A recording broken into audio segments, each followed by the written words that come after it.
The chair is authorized to declare recesses of the committee at any time. We welcome everyone to our first hearing on online platforms and market power, focusing on the free and diverse press. I now recognize myself for an opening statement.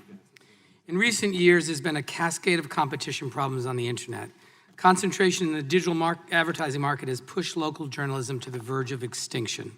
The combination of predatory acquisitions, a growing innovation kill zone, and high network effects and switching costs appear to have undermined entrepreneurship and startup rates. And the sheer dominance of some platforms has resulted in worse products and significantly less choice, leaving people without a competitive alternative to services that harvest their data, manipulate their behavior, and monetize their attention. In response to these trends, the committee announced last week that we will conduct a bipartisan investigation into competition in the online marketplace.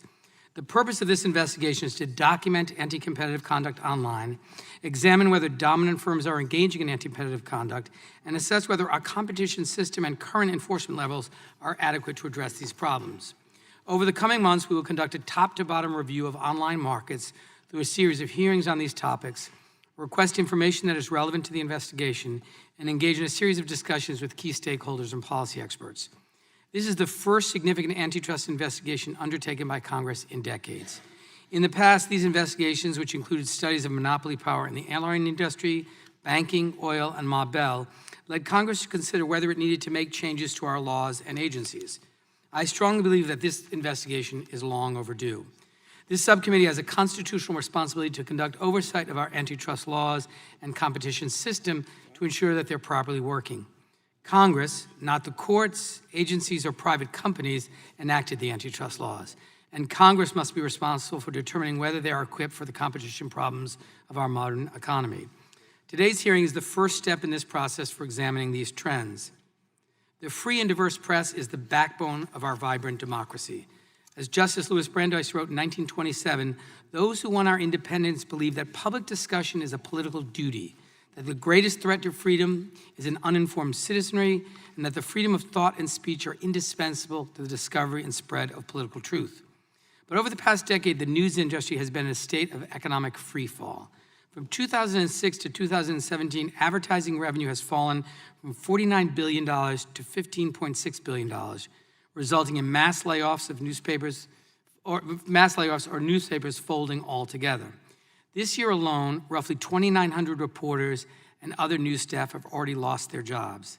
These massive cuts are happening to traditional news companies and online news sources alike. For example, earlier this year, the Cleveland Plain Dealer announced another round of layoffs due to advertising losses, reducing its staff by 80% from employment levels just 7 years ago. BuzzFeed and the Huffington Post have also announced significant layoffs. These are online publishers that have never relied on revenue from classified sections or subscriptions and are designed to appeal to readers on social media sites and mobile devices. This raises a critical question. If online news publishers can't survive, then who can? During the same period, online platforms that are gateways to news online have operated with virtual immunity from the antitrust laws. Since 2007, Google has acquired several of its competitors in the online advertising market, resulting in significant concentration and a complete lack of transparency in this market. And since 2011, another dominant online platform, Facebook, has acquired two of its rivals, Instagram and WhatsApp, in an effort to corner the market for social media services and advertising on these services. Facebook now controls a user base of 2.7 billion people worldwide, the largest communications platform in human history. It soon plans to combine its products into a single platform, a move critics have suggested Facebook is making to thwart antitrust enforcement. As Australia's Competition Authority noted in its preliminary report on digital platforms, both Google and Facebook have substantial market power in a number of markets that is unlikely to erode over time through new competitive threats. There have also been numerous reports of these platforms engaging in anti-competitive conduct, such as favoring their own products or discriminating against rivals, that has gone unchecked by Congress and unchallenged by antitrust enforcers in the United States. These trends strongly suggest that the decline of the news industry is not the inevitable result of the arrival of the internet, but is instead a direct consequence of enforcement choices that have created a market structure where a small number of platforms are capturing the value created by journalists and publishers. This has affected news publishers in two key ways. First, news publishers rely on Google and Facebook for the vast majority of traffic online. Even minor changes to the platform's algorithms can have significant effects on the news industry overall. Furthermore, as a result of this immense concentration of economic power, news publishers and local news in particular have little bargaining power with the online platforms, exacerbating the economic crisis for trustworthy news. Second, these platforms have a dominant position in the advertising market. Last year, Facebook and Google amassed more than $60 billion from online advertising, the majority of all online ad revenue, while controlling 90% of the growth in this market. As David Treverne, the president of the News Media Alliance, who will testify today, this dynamic has resulted in an economic catastrophe for news publishers, forcing them to cut back on their investments in quality journalism. In response, I've introduced the Journalism Competition and Preservation Act with Ranking Member Collins to give news publishers an even playing field to collectively negotiate with dominant platforms to improve the quality, accuracy, attribution, and interoperability of news online. While I do not view this legislation as a substitute for more meaningful competition online or antitrust scrutiny, it is clear that we must do something in the short term to save trustworthy journalism before it's lost forever. This bill is a life support measure, not the remedy for long-term health. Whether it's an online publisher or local newspapers, we cannot have a democracy without a free and diverse press. Our country will not survive if we do not have shared facts, if corruption is not exposed and rooted out at all levels of government, and if power is not held to account. This is the very reason the press is called the Fourth Estate. I view today's hearing as an opportunity to continue the conversation on how to address this crisis. Both I and the ranking member are open to exploring ways to strengthen the Journalism Competition and Preservation Act. My hope is that today's hearing will serve as the starting point in this discussion. I thank our panel of extraordinary experts for participating at today's hearing, and I look forward to hearing your testimony. At this time, I yield to Mr. Armstrong for his opening statement. I don't know where the button is over here. So, no, I appreciate that. And at this time, I'd ask unanimous consent to enter Congressman Sensenbrenner's statement into the record. Without objection, so ordered. And the best thing I can do for all of you is give you as much time as possible. So with that, I'll yield. I thank the gentleman. The chair now recognizes the chairman of the full committee, the gentleman from New York, Mr. Nadler, for his opening statement. Thank you, Mr. Chairman, for holding today's hearing. And before I deliver my statement, let me apologize that I'm going to have to leave afterwards. We have a slight resolution on the floor I have to deal with. Over the course of the last 200 years, Congress has routinely passed laws to protect and advance a free and diverse press. Whenever new technologies have transformed how Americans produce and share news, be it the telegraph, the radio, the telephone, or broadcast television, Congress has sought to ensure that these new markets were structured to facilitate the free flow of information and to protect the independence and financial viability of the press. Today, as the internet becomes the dominant platform for accessing news, and as this platform grows more and more concentrated in the hands of just two major companies, the news media once again face serious threats, and congressional action once again may be required. As avenues for accessing news have narrowed in recent years, advertising revenue, which is the primary means of support for most news publishers, has steadily declined as well. And as revenue has fallen, so too has the number of journalists whose work can be supported by news publications. Local news outlets have been the most severely affected by this trend, with nearly 2,000 local news publishers ceasing operations since 2007. In fact, the majority of counties in the United States no longer have a publisher of local news at all. Hundreds of other publishers have been forced to consolidate or shrink their operations. This journalism crisis is also a democracy crisis. As sources of trustworthy news disappear, American civic life suffers. The majority of local newspapers and television stations no longer even assign a reporter to cover state and local government matters. With a less informed citizenry, communities without quality local news generally see lower rates of voter turnout. And cities where newspapers shut down have even seen their borrowing costs rise, suggesting, according to one study, that diminished transparency may enable governments to engage in riskier and more inefficient, or perhaps more corrupt, financing arrangements. While there are a number of causes of this multi-decade decline in the news industry, including reduced print circulation and reduced revenue from classified advertisements, one of the major concerns that has emerged in recent years is the power of a small number of gatekeepers over the news and information that citizens see. Today, the vast majority of Americans consume their news online, and two online platforms have immense control over how Americans access their news sources. A single algorithm change by one of these private corporations can entirely distort what information the public shares and consumes and what revenue the publisher receives. Moreover, these same platforms dominate the online advertising market, and they account for nearly all of the growth in this market in recent years. No single factor has led to this immense concentration of control, but it is incumbent on Congress to understand the sources of this problem and to address it urgently.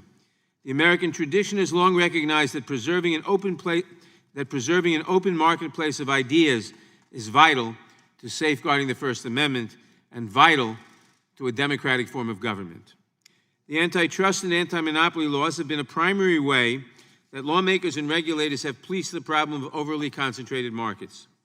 When Congress enacted the antitrust laws, it was with the purpose of protecting economic opportunity and political equality.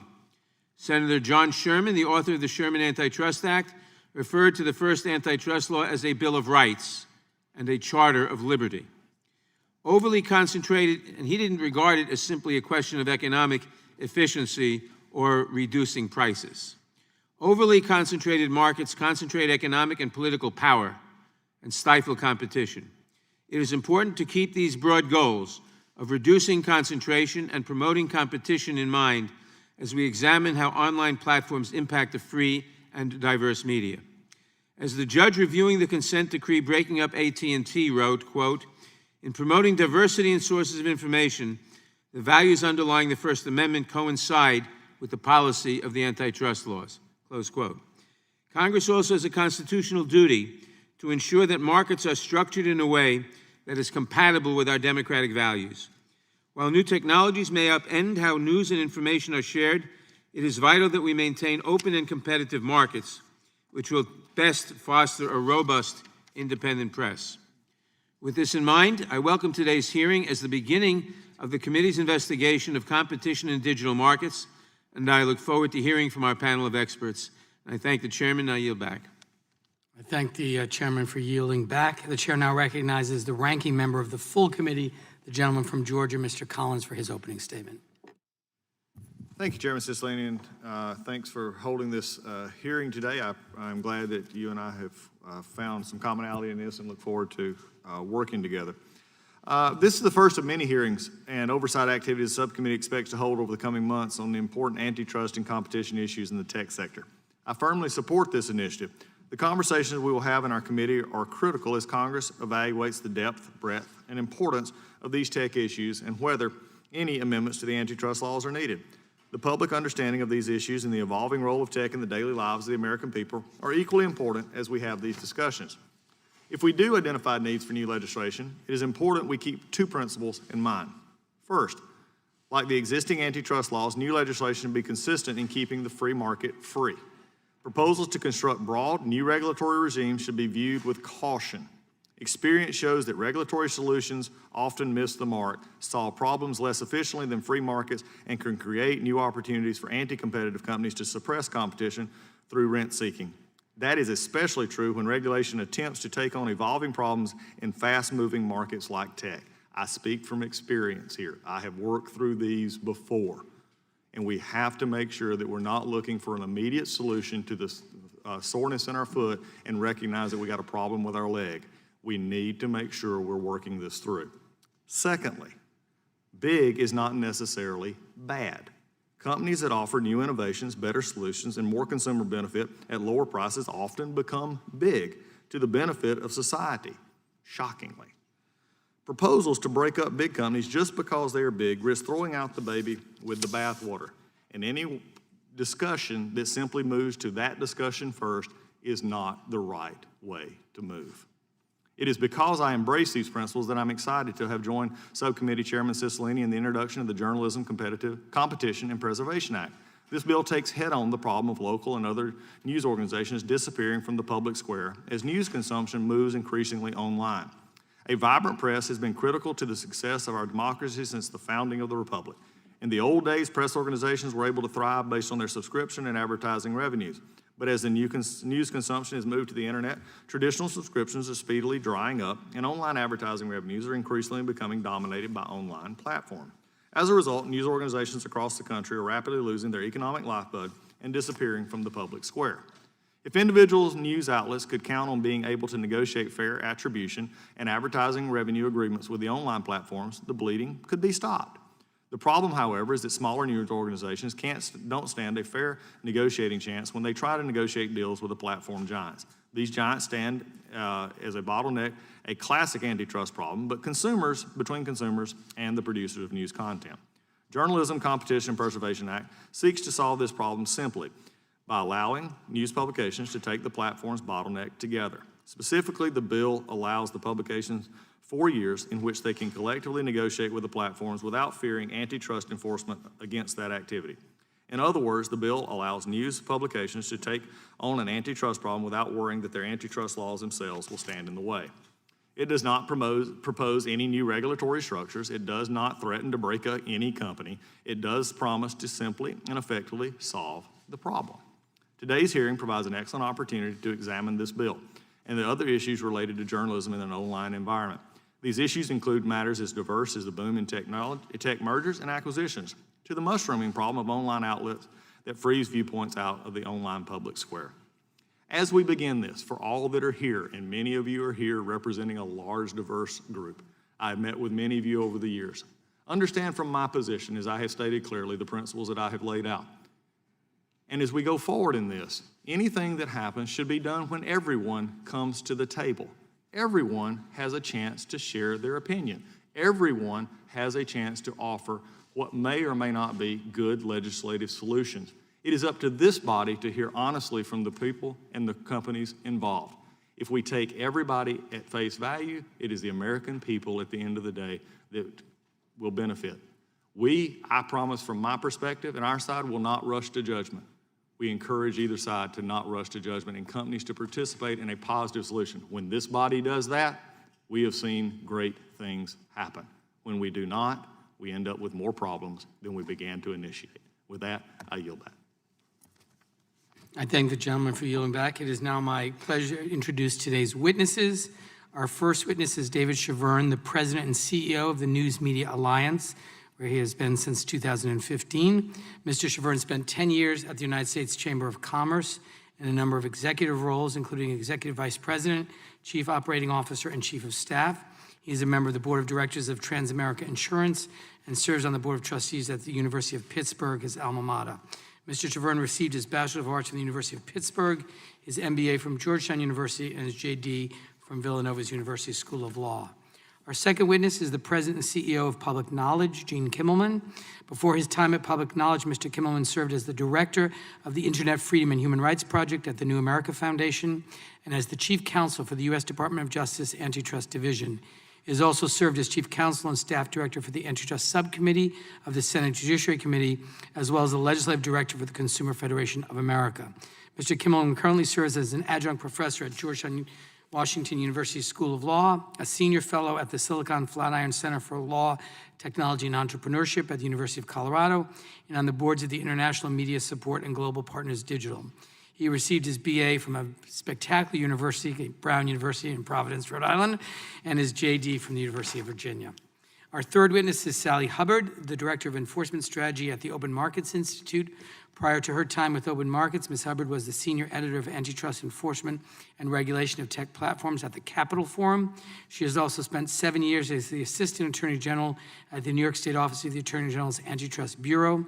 Ms. Hubbard earned her Bachelor's of Arts at the College of William & Mary and her JD at New York University School of Law. Our fourth witness on the panel is Matthew Shears, the Vice President of Law and Policy at the Computer and Communications Industry Association. As Vice President, he advises internet and technology companies on matters including internet law, intellectual property, competition, and trade. Additionally, he is an adjunct professor at Georgetown University Law Center, the Georgetown Graduate School, and the American University Washington College of Law. Mr. Shears received his BA from Duke University and his JD from the University of Virginia Law School. Our fifth witness is David Pitofsky, Executive President and General Counsel at News Corp, the son of the Dean of the Georgetown Law School when I attended it. Prior to joining News Corp, Mr. Pitofsky was a partner at Goodwin Procter LLP, where he focused on white-collar defense and securities litigation and enforcement. He's also served as an assistant U.S. attorney in the Eastern District of New York, where he was the deputy chief of the criminal division. Mr. Butovsky is a member of the executive committee of the Federal Bar Council and an officer of the Federal Bar Foundation. He received his BA from the University of Michigan and his JD from Georgetown University Law Center. It is now my pleasure to yield to the gentleman from Georgia for our final introduction, Mr. Collins. Thank you, Mr. Chairman. I appreciate this is an interesting thing from being a member of Congress now to introducing a member of the press from my own state, which I am pleased to do. It is an honor and privilege to welcome Kevin Riley to Capitol Hill today. Kevin serves as the editor of the Atlanta Journal-Constitution in my home state of Georgia. As those of you from Georgia know, the AJC is one of the best in the business. Even though it is located in Atlanta, I would argue it is where the entire state of Georgia goes to get their news. Kevin has served as editor for nearly 10 years now and has worked in the news industry for nearly 40. In 2001, the Newspaper Association of America named Riley one of the industry's 20 under 40 up-and-comers, and he is well known as an effective, collaborative, and innovative leader. But you know, sometimes the resume needs to say a little more. So we asked one of his reporters, Greg Bluestein, of the AJC that works for Kevin, to describe how he would describe his boss. I think it's very telling. Kevin is the type of editor who encourages the reporters to experiment and try new things by doing it himself. Shortly after the AJC unveiled a personal journey feature, he wrote a masterful story about a World War II veteran returning to the French battlefield for the first time since the fight, helping to unlock a 69-year-old mystery in the process. And when we started getting deeply involved in the podcast, Kevin headlined a season of The Breakdown Show, focusing on the murders of two young Atlantans. As we in the newspaper industry face more demands to tell stories in different ways, Kevin has been our forefront of going on TV and radio to share our work. He goes on to say, "I'm not just sucking up by saying this. Kevin is a perfect example of the case to lead." And I think another one of your reporters, Tamal Hallerman, is here as well and probably would say the same thing. The perfect case is lead by example, and I can't think of a better compliment. Earlier this year, before we even introduced the Journalism Competition and Preservation Act, Kevin called to explain how critical this bill is for the AJC, for communities across Georgia, and for the entire newspaper industry. Local journalism is a core part of every community in Georgia and nationwide, and it is an honor to have a member of our local media here today. And I yield back. I thank the gentleman. We welcome all of our very distinguished witnesses and thank you for participating in today's hearing. Now, if you would please rise, I will begin by swearing you in.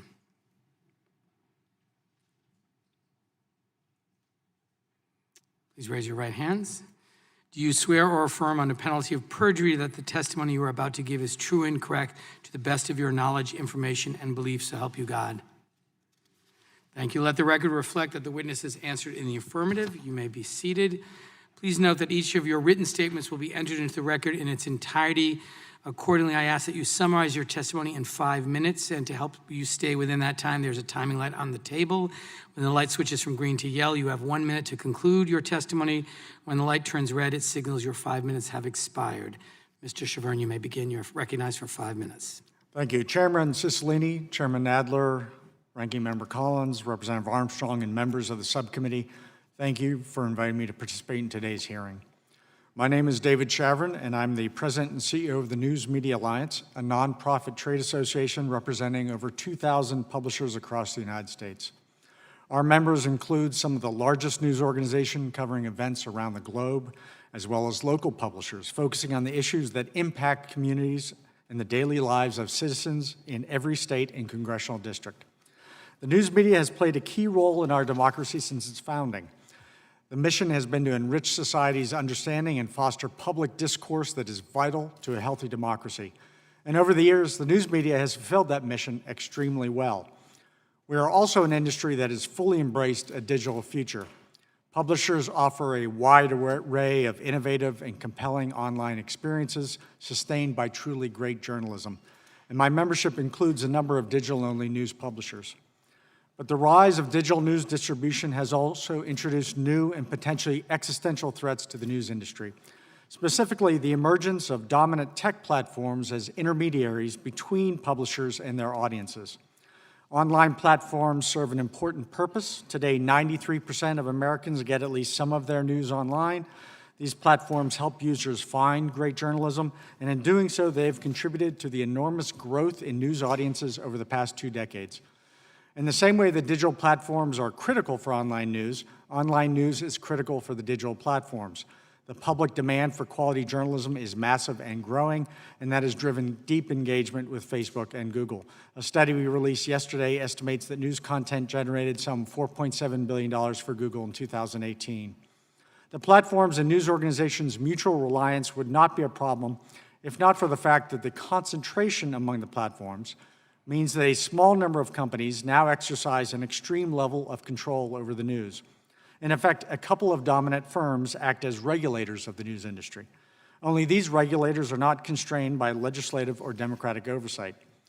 The result has been to siphon revenue away from news publishers. This trend is clear if you compare the growth in Google's total advertising revenue to the decline in the news industry's ad revenue. In 2004, Google's U.S. revenue was $2.1 billion, while the newspaper industry accounted for $48 billion in advertising revenue.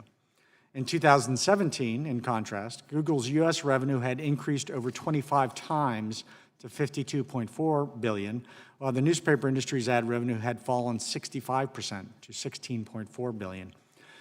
The effect of this revenue decline on publishers has been terrible, and they've been forced to cut back on their investments in journalism. That is the reason why newsroom employment has fallen nearly a quarter over the last decade. One question might be asked is, if the platforms are on balance having such a negative impact on the news media, then why don't publishers do something about it? The answer is they cannot, at least under the existing antitrust laws. News publishers face a collective action problem. No publisher on its own can stand up to the tech giants. The risk of demotion or exclusion from the platforms is simply too great. And the antitrust laws prevent news organizations from acting collectively. So the result is that publishers are forced to accept whatever terms and restrictions are imposed on them. The Journalism Competition and Preservation Act, introduced by Chairman Cicilline and Ranking Member Collins, is an innovative, market-oriented solution to this collective action problem. Markets work best when both parties have some leverage to ask for better terms and to credibly withdraw from negotiations if the other side's demands are unreasonable. Our goal is actually to find a way to work sustainably with the online platforms to give Americans the best journalism possible. Present trends in the news business simply cannot continue. Without some action to give news publishers a voice in their future, we will all experience the effects of deep financial stress in this industry and the loss of great, important journalism in communities across the country. It is not too much to say that the very fabric of our civic society is at risk. And this is not a problem that will be solved by private charity from individuals or even the big platforms themselves. What we need are sustainable business relationships that return value to the great important journalists who create the news content on which we all depend. Again, thank you very much for having me here today. Thank you, Mr. Chavert. Mr. Kimmelman, you're now recognized for 5 minutes. Thank you, Mr. Chairman, members of the subcommittee. On behalf of Public Knowledge, I appreciate the invitation to testify today. Your opening statements across the board highlight what I think are the natural economic tendencies of what has happened in the digital marketplace. We have enormous sunk costs in platforms that then return scale economies and scope economies with declining costs. These are network effect industries. It's not new to our economy. This is a new form of it. And what we see is a tendency towards a few companies dominating in that space. It's the natural economics of this space. Now, you've also highlighted the concern about gatekeeper roles and bottlenecks, and we have a history of this, of concern about this. And the history includes all of the media, including the newspapers, for abuse of power when we've had too much concentration, too few players in the marketplace, too few independent voices that stifle a marketplace of ideas. So we've had these problems in the past with previous technologies. We're having them again now. In some instances, antitrust has been the right tool to address them. In some instances, Congress has stepped in with other policy solutions. I urge you to consider all of that. We have massive power here in the marketplace of ideas, and it stems both on the technology side and on the content and distribution side. I think all of it needs to be looked at. It's important to fight against concentrated power and dominance at all levels of the distribution chain and to maximize competitive market forces, particularly when they involve the marketplace of ideas. Clearly, we need strong enforcement of the antitrust laws, and we need to consider new laws. I appreciate the committee stepping in to begin this detailed study. But it's important that as we attempt to stop these abuses where we find them, that we don't create new monopoly power just to take on dominance. It's critical to tackle dominance head on and not create more monopoly. The digital marketplace, as we all know, has totally transformed our lives. It has destroyed all kinds of brick and mortar players, industries, companies, and that includes classified and display ads in the print business. It's much broader than just news as being important. What I'm afraid we need to confront is the money from that old model, from that business model, will never come back. It is gone. I think journalism needs to consider a new business model, and we should do everything we can with public policy tools to help. The digital age will require new forms of creative financing in order to get local news and fight misinformation in the marketplace. Public support will be necessary. I urge you to consider creating some kind of public service duty of care to deliver trustworthy information, not subsidizing companies or industries, but instead promoting fact-checking information accuracy services that deliver value and that can be supported to protect local media and news in particular. In the digital platform space, I think what's most important is to look at those natural economic tendencies towards tipping towards dominance, creating barriers to entry that make it very difficult to foster competition and innovation in the market, and examine whether anyone is putting their thumb on the scale, either in violation of the antitrust laws or otherwise principles of fairness in our society.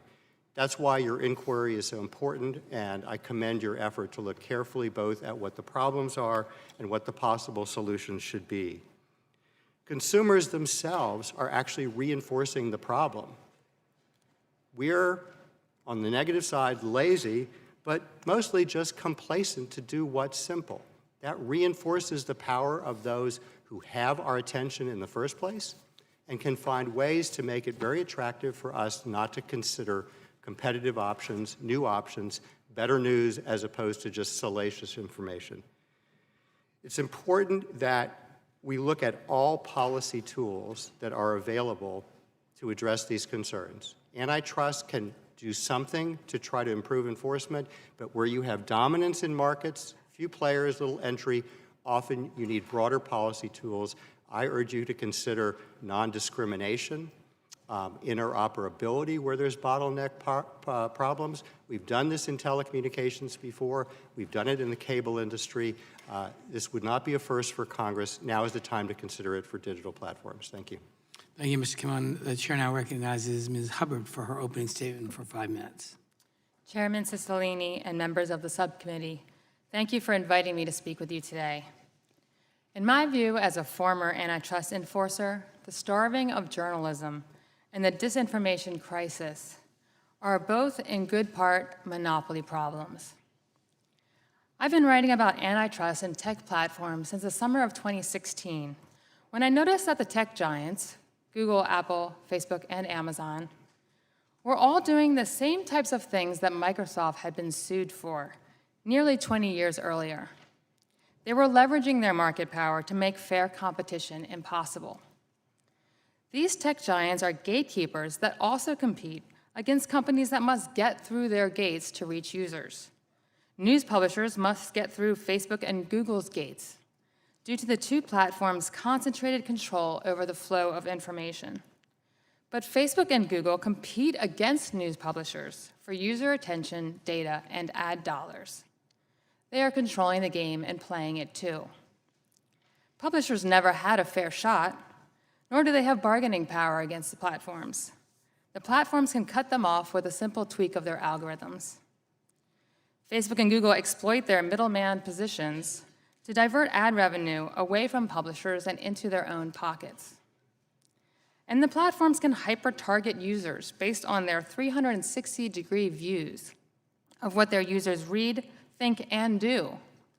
Thanks to their ability to track users across millions of websites and even offline. Last year, Facebook and Google accounted for approximately 85% of the growth of the more than $150 billion digital ad market in the US and the EU, according to Digital Content Next, which is a main trade association for publishers. As for disinformation, Facebook and YouTube program their algorithms to prioritize engagement, which amplifies propaganda. Through surveillance, Facebook and Google learn what messages people are susceptible to, whether ads or propaganda. Then they rent out these manipulation machines to others for huge profit. The scale of the manipulation is massive because of Facebook and Google's dominance. And the platforms lack competitive pressure to fix the disinformation problem because the closest substitute for Facebook users is Instagram, which Facebook owns. Users need to be able to vote with their feet and switch to alternatives. To their credit, Facebook and Google started on their paths to dominance with innovation. But their monopoly power is not purely the result of competing on the merits. Facebook has repeatedly acquired rivals, including Instagram and WhatsApp. And Google's acquisition cemented its market power throughout the ad ecosystem as it bought up the digital ad market spoke by spoke, including Applied Semantics, AdMob, and DoubleClick. Together, Facebook and Google have bought 150 companies in just the last 6 years. Google alone has bought nearly 250 companies. Thus far, antitrust enforcers have not stood in their way, nor have they stopped Facebook and Google from leveraging their monopoly power to exclude competition. Weak antitrust enforcement set the stage for these platforms to extract the fruits of publishers' labor, much as monopolies are extracting wealth across most sectors of our economy. Monopolies are putting the American dream at risk, as people, including journalists, are not rewarded for their efforts. Beginning immediately, antitrust enforcers should prevent Facebook and Google from acquiring competitive threats and companies that fortify their monopoly power. They should unwind anti-competitive deals and divest subsidiaries to open up competition, and they should sue to stop exclusionary practices. Antitrust enforcement alone won't solve everything discussed here today, but we won't be able to solve anything unless we weaken monopolies' power. It is a necessary but not sufficient condition. News is a social good that is essential to hold power account. It was a journalist named Ida Tarbell that took down the most notorious monopoly in U.S. history, Standard Oil. News deserves special protection like it's had throughout American history through non-discrimination and interoperability rules. We also need rules to curb invasive data collection by default and to give citizens ownership of their data. The good news is we've been here before, as Jean pointed out. These are not new challenges. We have stood up to powerful tech monopolists. Each time we were better for it. We unleashed new waves of innovation. We've restored our markets and removed gatekeepers. But if we don't act now to change the structure of our markets, titans will continue to control speech, journalism will continue to wither, and so will our democracy. Thank you. Thank you, Ms. Hubbard. The chair now recognizes Mr. Shears for 5 minutes. Thank you, Mr. Chairman, members of the committee. On behalf of the Computer and Communications Industry Association, an association of technology, internet, and communications firms, I appreciate the opportunity to appear today. Let me begin by acknowledging that success brings scrutiny. Digital technology and the internet has revolutionized the U.S. economy and the global economy. The industry leaders are names recognized around the world, some of the most prominent brands we know. We welcome an evidence-driven conversation and examination of this transformation and the firms that are leading it. But declining newspaper prospects are an independent phenomenon. Firms that date at the oldest from the 90s did not start this trend in the 80s, although technology has challenged some news publishers' business models, in part by ushering in extensive new competition, globalizing the advertising market, and disrupting the dominant local advertising position that many publishers once had. Because journalism is important to any democracy, we share the goal of ensuring that it continues. Digital services play an important role in doing that. In fact, digital services provide benefits to 3 separate constituencies: users, news producers, and advertisers. We know users attribute thousands of dollars in value to free-of-charge online services and turn to them for answers, entertainment, education, connection and communication, and commerce. These services also provide users with access to a range of news content across multiple devices and formats in a way that enables participation, which surveys tell us increase civic engagement and interest in news producers' content. News producers, in turn, receive 10 billion viewers a month from digital services, traffic which they can monetize with digital tools. Many publishers have embraced the internet, using technology to better engage their audiences. Numerous digital native news outlets have appeared, and the Bureau of Labor Statistics estimates that 13,000 employees worked in these digitally enabled newsrooms in 2017. Digital services also enable and benefit advertisers. As the saying goes, an advertiser knows half his ad budget is wasted. He just doesn't know which half.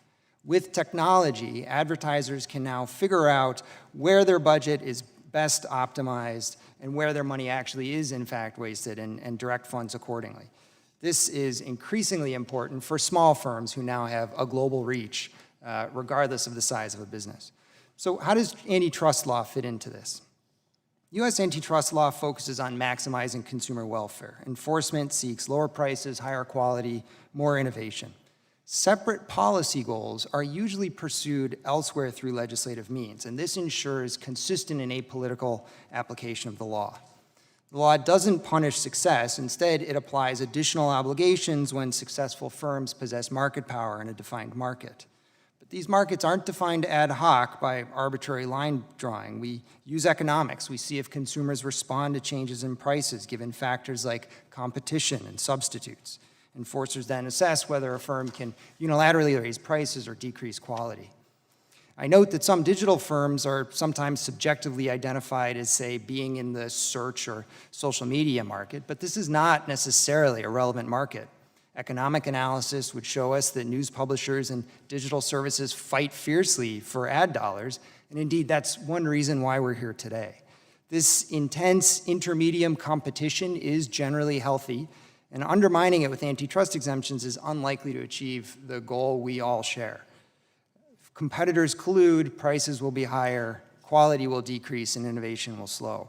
And the U.S. experience with antitrust exemptions for newspapers specifically is not encouraging. Before the internet, when broadcast threatened newspapers, which led to the Newspaper Preservation Act of 1970, we tried this, and it's widely regarded as having been unsuccessful. Some argue the MPA actually fostered press monopolies. So in conclusion, let me remind us all that the Antitrust Modernization Commission of 2007 looked at many of these issues and considered them at length. They, as well as antitrust enforcers from both parties, have criticized antitrust exemptions. Now, that being said, we do share the objective of promoting diverse, robust, economically sustainable news production.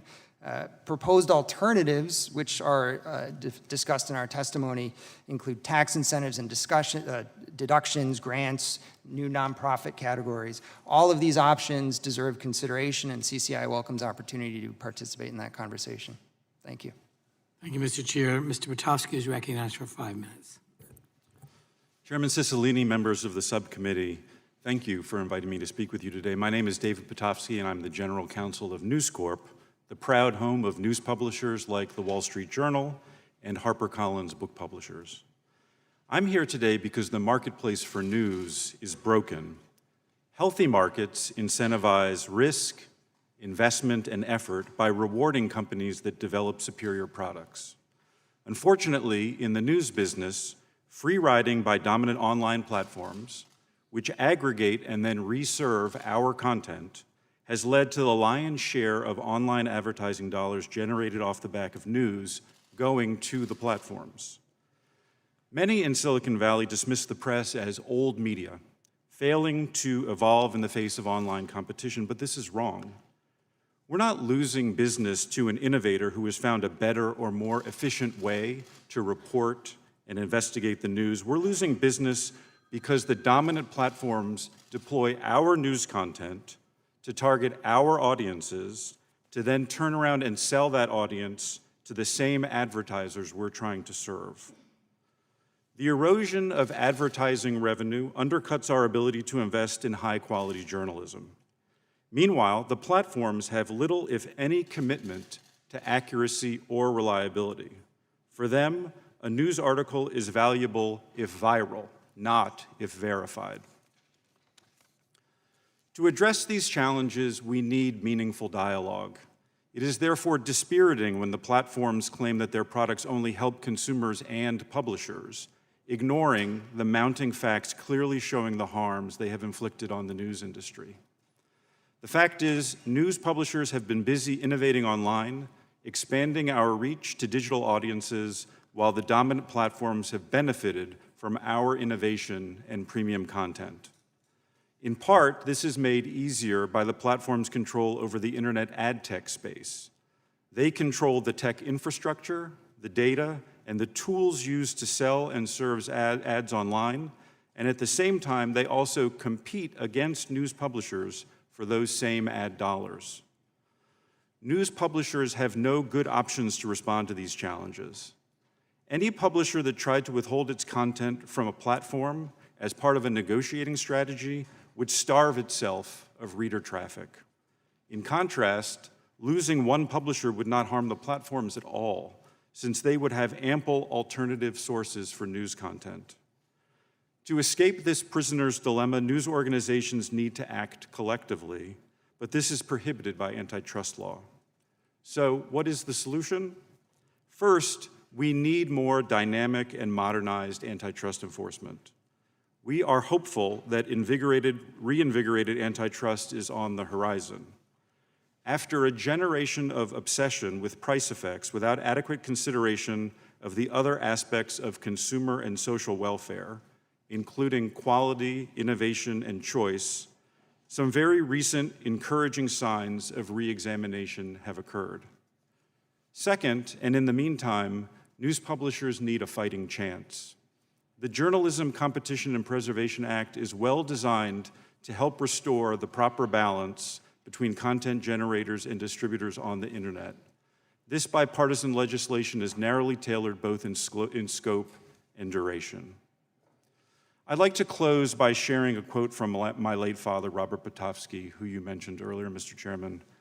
He was a giant in the antitrust law, in academia, in private practice, and in government, where his service culminated in his term as chairman of the FTC from 1995 to 2001. He recognized the need for antitrust regulators to give a higher degree of scrutiny to competition matters implicating First Amendment concerns because of the implications for democratic values. In a November 2000 newspaper article on the topic, he was quoted as saying, "Antitrust is more than economics, and I do believe that if you have issues in the newspaper business, in book publishing, news generally, entertainment, I think you want to be more careful and thorough in your investigation than if the same problems arose in cosmetics or lumber or coal mining." In a seminal law review article from 1979 that has been happily rediscovered, he wrote, quote, "It is bad history, bad policy, and bad law to exclude certain political values in interpreting the antitrust laws," close quote. Informed by history, policy, and political values, the antitrust laws should protect the pillars both of our economy and our democracy. And there is no industry more central to our democracy than the news media. Thank you. Thank you, Mr. Butofsky. Mr. Riley is recognized for 5 minutes for his opening statement. Chairman Cicilline and members of the subcommittee, thank you for inviting me here today. I'm Kevin Riley, the editor of the Atlanta Journal-Constitution. A few years ago, journalists at the Atlanta Journal-Constitution established that 80 doctors in Georgia had sexually abused patients, including patients under anesthesia, and those doctors were still licensed. The newspaper investigated and found a nationwide problem. Hundreds of doctors were abusing patients and getting away with it. The investigation prompted reforms. It was a finalist for the Pulitzer Prize. And of equal importance, readers of that investigation told us that's what they want from their newspaper, that kind of coverage. The victims of those doctors called our reporters and thanked them for telling their stories.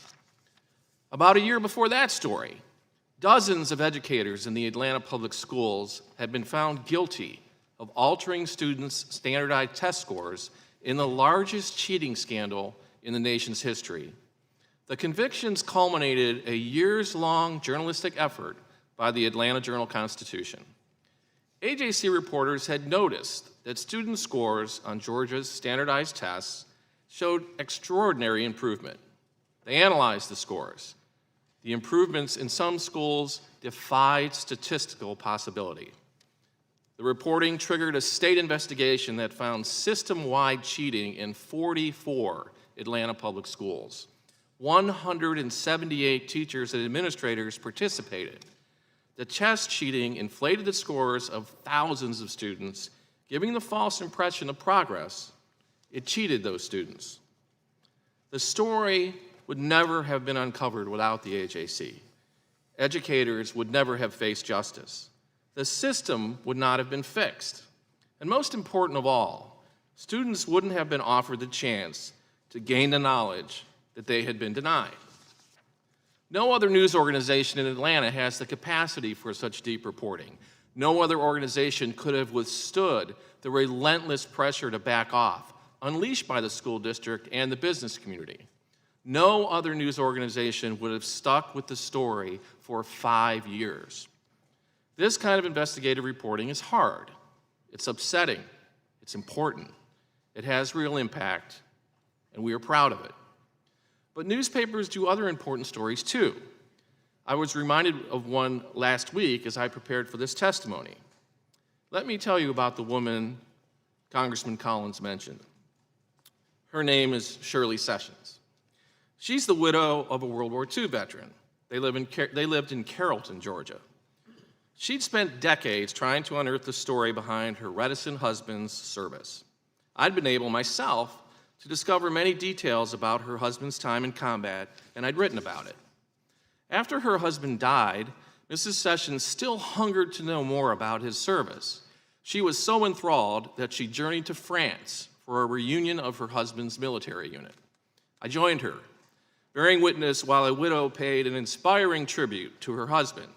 And the story I wrote about brought AJC readers along on her emotional journey. She literally retraced the steps of that young private, the man who would later be her husband, through combat in tiny French towns during World War II. It was the unknown story of a local hero, and one that only the Atlanta Journal-Constitution could tell. It would be lost to history without us. Mrs. Sessions sent me a text as I prepared for this testimony. She said in part, "Your stories have become a touchstone in my life. I watched the coverage of D-Day, cried a lot, but am more grateful than ever." We invested a lot of time, money, and effort in these stories I mentioned. That's what newspapers do. We use our resources to tell our community stories, the good ones and the hard ones. Telling them makes our community better. I share these examples because they illustrate the everyday challenge faced by local journalists. We must be vigilant to tell important, well-reported, and thoughtful stories. We must care that they get wide distribution.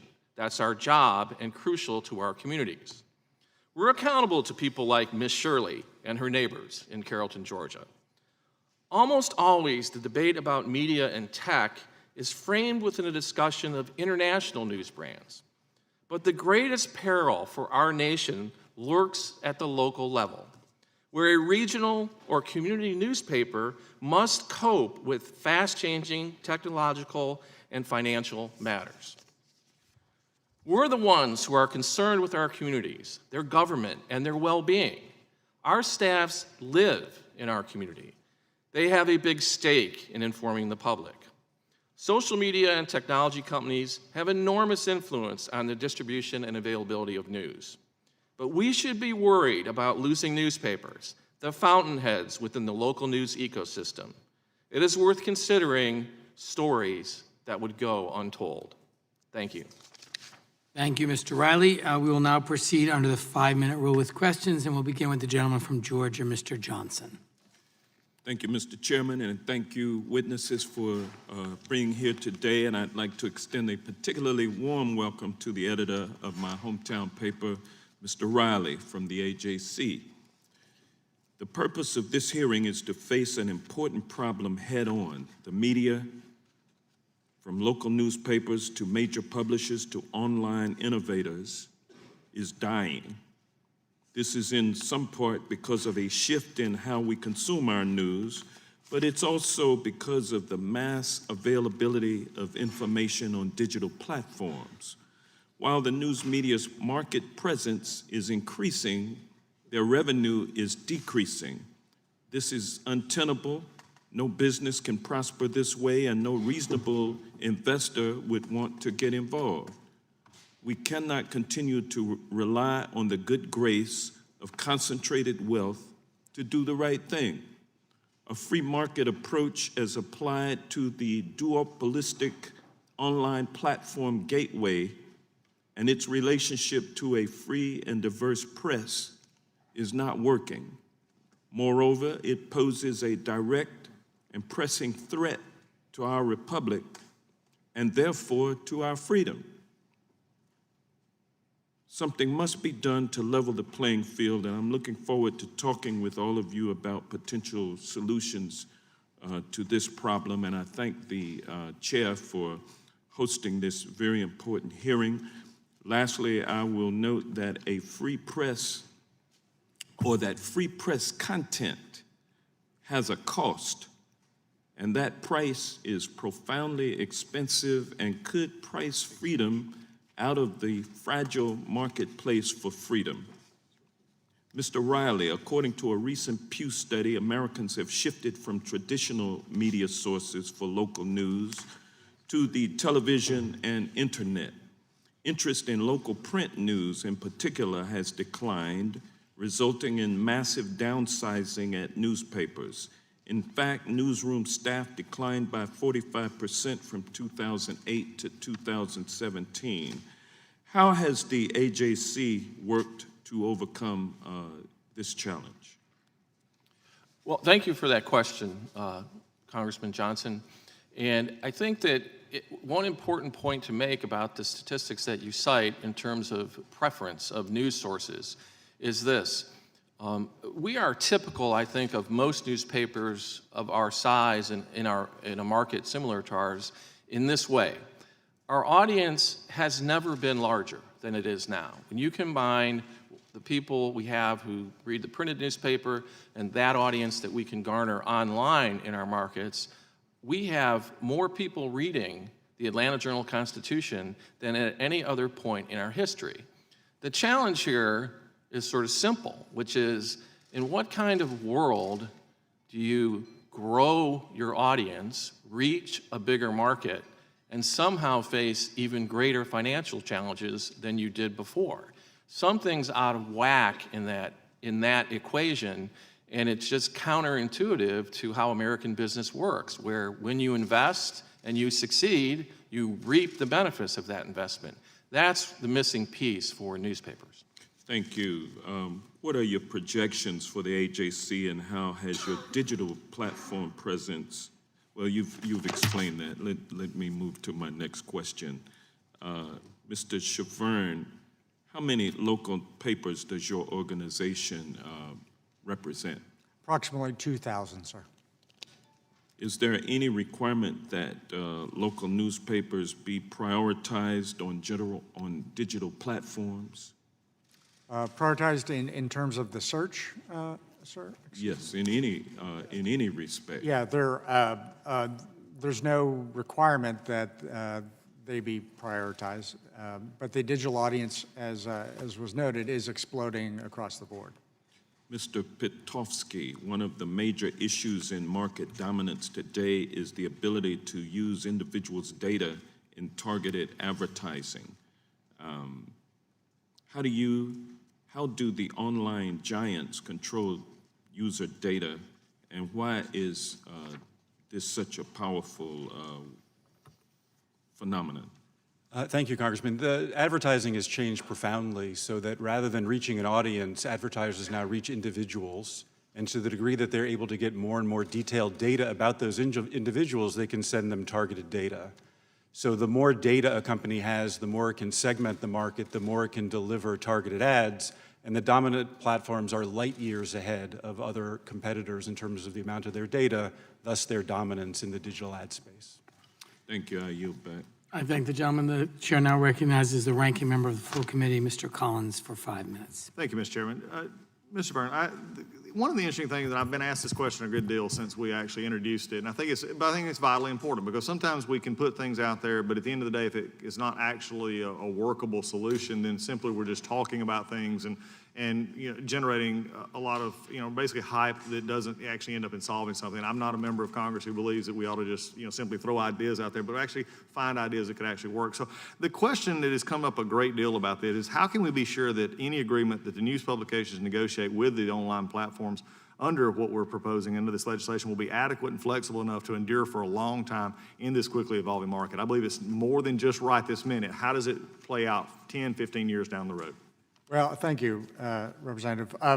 Obviously, there's never going to be guarantees about infinite solutions, but I think what there is a real chance for us to develop an enduring partnership with the platforms. Again, at the end of the day, the platforms, I view them as a solution, a potential solution for news and journalism rather than a problem.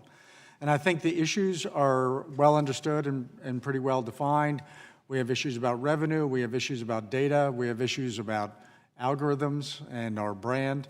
But these are all things that I think are solvable, achievable, and that I'm confident that we could develop a solution that would greatly support journalism for some significant period of time. I don't think this is one of those issues that's not solvable. I think it's eminently solvable. Would you also agree that this is an issue that both parties really, in a lot of ways, need each other? That this is not really one upset at the other and the other upset at the, that there's not mutually exclusive positions here, that the online platforms need the local content spoken of by others, and at the same point in time, the online and the local also need, to have this, divergent technology, disruptive technologies that has been good in many, many ways. Do you see that as a symbiotic kind of relationship that should be instead of an adversarial relationship? Yeah, absolutely. I mean, these are amazing, wonderful distribution platforms that, by the way, have allowed us to grow our digital audience larger than it's ever been, or in terms of any audience. And they need good content to engage their users, and we need access to those users. It's just that in this world where we can't act collectively, that means that we have this problem of any one publisher really doesn't get a say in how its content is distributed to those users. One of the things that we came up with last year, and this committee worked, and my friend Hakeem Jeffries and I worked this for a long time, and that was the Music Modernization Act, which actually had a very similar kind of issue where you had the content owner and the disruptive technology, which has been great for many segments, but there was a disconnect because of many of our rules and many other things going forward where the content, and I think this is something that I've emphasized in this committee for years, is that spark, that original idea, that content, which both tech platforms have and also the local platforms do as well, is something worth protecting. You can't sort of kill the goose with a golden egg. You can't go and say the one producing the content is bad and we're just going to keep taking, because one of these days they're not going to exist anymore. My hometown paper that I've grown up with for years, it was a 7-day-a-week paper, had, just 20 years ago, had, 25, 30,000 lines. It's down to now only a 5-day-a-week paper. It could possibly, unfortunately, may go further. Most of my district is one paper per county. But yet at the same time, we do have internet, we do have broadband issues. That's because of a very terrible carrier. But there's some other issues that we have there. But as we look at that, we need to make sure that both are involved in this. And I think that's the concern that I have. I think as we go further in this process, knowing that there is the online capability, knowing what we've heard so far in this, I want this to be understood. And unfortunately, I've had to do a lot of interviews where it come at me as if this was an adversarial. These whole hearings are adversarial. Not really. They're just simply saying, from my perspective, what do we need to do in a perspective now? I appreciate all the witnesses here giving this perspective, because when we engage, people win. When we start talking about this, we win, and I think that's the biggest win that we have going forward here. With that, Mr. Chairman, again, thanks for this, and thanks for the partnership on this bill, and let's look forward to continuing to work together. I yield back. Thank the gentleman for yielding back. I now recognize the gentlelady from Washington, Ms. Jayapal, for 5 minutes. Thank you, Mr. Chairman, and thank you all for being here. I represent a district that includes Seattle, and we used to have a number of papers in Seattle. We are down to one now, and I'm also somebody who read the morning paper, like the actual paper, for a very long time. But digital technology is amazing, and I'm continually astounded by the proliferation of information that feels like it's at our fingertips. I've watched my child grow up immersed in the digital world. They know no other world, and they have access to a breadth of information that I think could never have been imagined several decades ago. My district is a hub of innovation. We have a lot of the tech companies are right there in the district. And there are these exciting new ways that I think we're finding to use technology and share information. However, I will tell you that many of my constituents who work for those very tech companies want us to make sure that we are utilizing that technology with appropriate regulations. A very small number of companies exert a great deal of control over what news and information each of us sees when we go online or we use our phones. And those companies do have sophisticated systems that track what we do, where we're located, what we're interested in. It never ceases to amaze me if I go to a shopping site and I plug in something, and then the very next day I have 5 of that same thing constantly coming back at me to see if I'll buy it. So we know that our information is being monetized, that these companies are selling access to our attention to advertisers and using their own proprietary algorithms to determine what information and articles we see and what we don't see. And it's easy to forget that when we do a very quick Google search for news about a particular topic, or we click on an article in our Facebook feed. It's easy to forget that when we go online or into our phones looking for good information, we are actually being controlled by those corporations and the algorithms that are being used. So, Ms. Hubbard, let me start with you. You were an Assistant Attorney General for New York State's Antitrust Division. You've also worked as a journalist. Which online platforms would you say are most impacting the public's access to trustworthy sources of journalism, and why? Thank you for the question, Congresswoman. I think in terms of disinformation, the platforms that are having the most impact are Facebook and YouTube. And that's because of their business models, which are to prioritize engagement, engaging content, because of the human nature that, the survival instinct. We tend to tune into things that make us fearful or angry. And so by prioritizing engagement, these platforms are actually prioritizing disinformation as well. It serves their profit motives to keep people on the platforms as long as possible, to show them ads and collect their data. And because they don't have any competition, they're free to pursue these destructive business models without having any competitive constraint. They've also lacked regulation. Normally, corporations are not permitted to just pursue profits without regard to the consequences. So let's go to that question of regulation. The Federal Trade Commission has repeatedly declined to interfere as Facebook and Google have acquired would-be competitors. Since 2007, Google has acquired Applied Semantics, DoubleClick, and AdMob. And since 2011, Facebook has acquired Instagram and WhatsApp. What do these acquisitions mean for consumers of news and information? I think sometimes antitrust is seen and regulation is seen as something that's out there, but this has very direct impact for consumers. Can you explain what that means as these companies have acquired more and more? Sure. So in my view, all of the acquisitions that you just mentioned were illegal under the Clayton Act, which prohibits mergers that may lessen competition. Looking back, it's clear that all of those mergers did lessen competition. And when you lessen competition, the harms to consumers are not just high prices, which are harder to see in the digital age, but it's loss of innovation, it's loss of choice, and loss of control. So when we approve anti-competitive mergers, consumers are harmed. And do you think that the FTC, what do you think about the FTC's current work around these? Do you think the FTC should be doing more, and how? I definitely think the FTC should be doing more. I think there's a possibility of unwinding some of the mergers that are now obviously illegal, now that we have the evidence, particularly Facebook's acquisition of WhatsApp.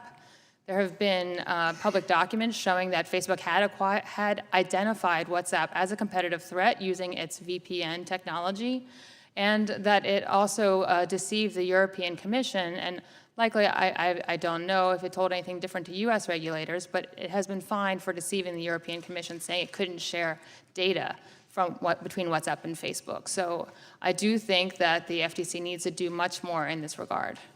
Thank you. I see my time has expired. I yield back. I thank the gentlelady and now recognize the gentleman from North Dakota, Mr. Armstrong, for 5 minutes. Thank you, Mr. Chair. And I especially appreciate Mr. Riley talking about small-town papers, because if large publishers are having this problem, you can about imagine how adversely affected smaller publishers that do business in North Dakota are by this issue. And my first grown-up job was coaching our summer American Legion baseball team, and I learned two things very early in life when dealing with the press and dealing with the kids of parents. One, you never get in trouble for what you don't say. And two, you should always criticize in private and praise in public. So I've carried those with me for a long time, and so I appreciate that. But just earlier, we had heard, Mr. Shavern and Mr. Potofsky and Mr. Kimmelman talked about antitrust. And so we assume that we know that exists competition problem in the market. But we already have longstanding remedy, and that's antitrust enforcement if necessary. And I think there might be a little disagreement about whether that is actually sufficient. So supporters of this bill will argue that we need an exemption from antitrust laws, which allows them to come together to negotiate terms. Why should we enact the Journalist Competition Act as opposed to just enforcing antitrust law? And I'll just start with Mr. Shavert. Well, thank you very much. The current antitrust laws protect Google and Facebook from us, interestingly, which is both wrong and ironic from our perspective. What we're suggesting is really what we view as the lightest touch option on the table in terms of giving us the power just to stand up for ourselves. And also, I have to note there's a real urgency in the industry currently. This is an industry that really can't wait years and years for antitrust solutions. We're at a crisis point now. And what we're asking for is relatively simple, relatively straightforward. We're not asking the government to regulate anyone or tax anyone. We're just really asking to be left alone to defend ourselves. Thank you. Mr. Kimmelman. So I do think antitrust can help. I think we've had a lapse in antitrust. Ms. Hubbard referred to it. I don't know about the specific cases. It's always easier in hindsight to say something was anti-competitive. Hard to tell at the time, but there's no doubt that we've had under-enforcement and we need stronger enforcement. I do not believe it solves this problem. It certainly doesn't solve an immediate crisis, but I do worry that you should look very carefully at whether the kind of negotiation that Mr. Collins was talking about and the way it would happen is what would actually happen in the marketplace. I am not at all sure that's how it would work. I'm not at all sure who is a news content creator. You have wonderful news creators here in front of you today. There are tabloids. There are a lot of purveyors of there are a lot of bad people out there too. So I just think this is very complicated. You ought to take a very careful look at what would actually create a better marketplace dynamic. I actually believe there are better ways to do this, but it requires a different approach. And Mr. Potofsky? Yes, I would say that antitrust has been interpreted relatively narrowly for the last 40 years, and these markets are presenting new challenges that it's going to take time, and this committee's investigation is helping move in that direction of understanding how these new markets work. So, for example, when some of these mergers were approved, some of the people objecting raised privacy concerns, but the regulators felt that privacy was not an area that antitrust could cover. I think as we've had experience with these platforms, we understand that privacy is an aspect of product quality.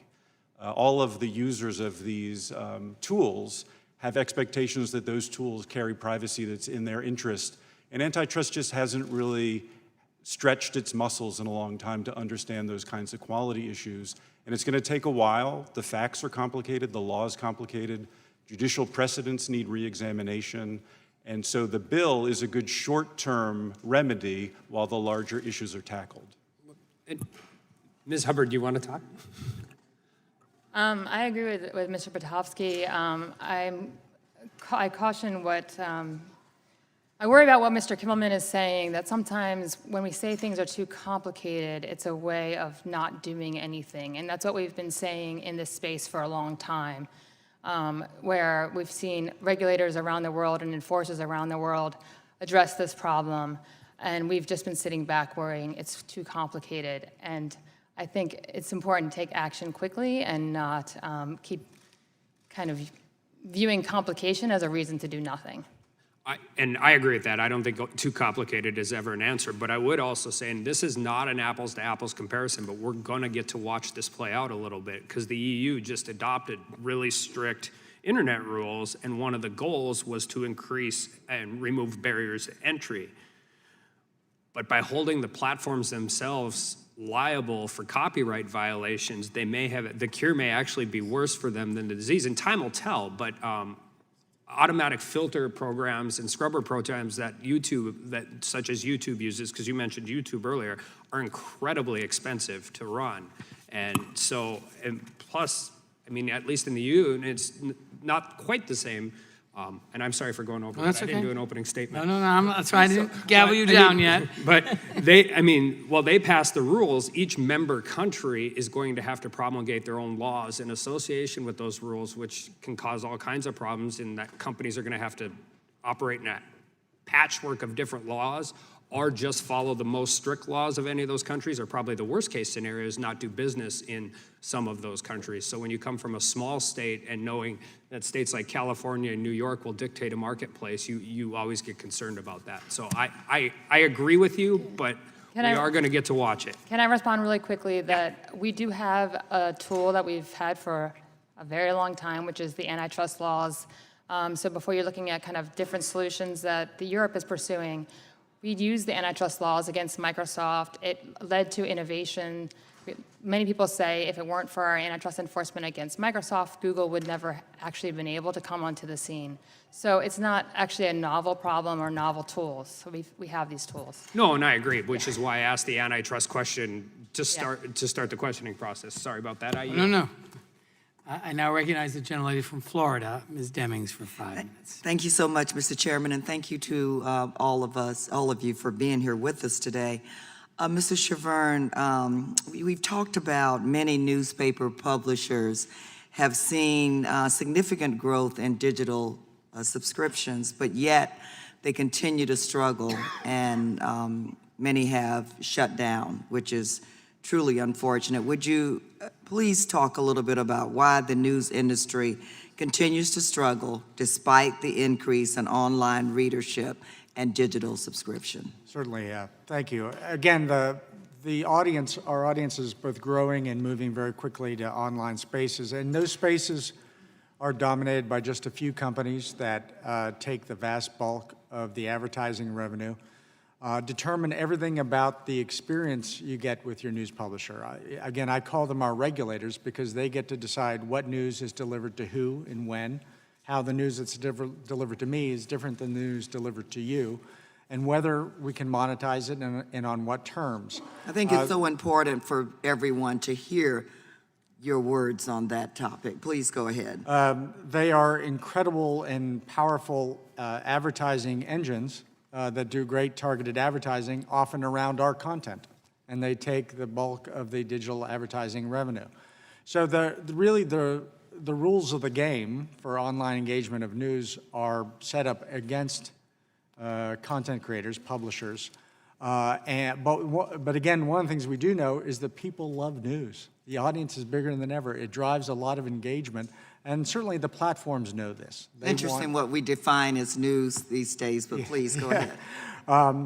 The platforms know this. They know that people go online to consume that product, and then they get to make money, monetize them to our detriment.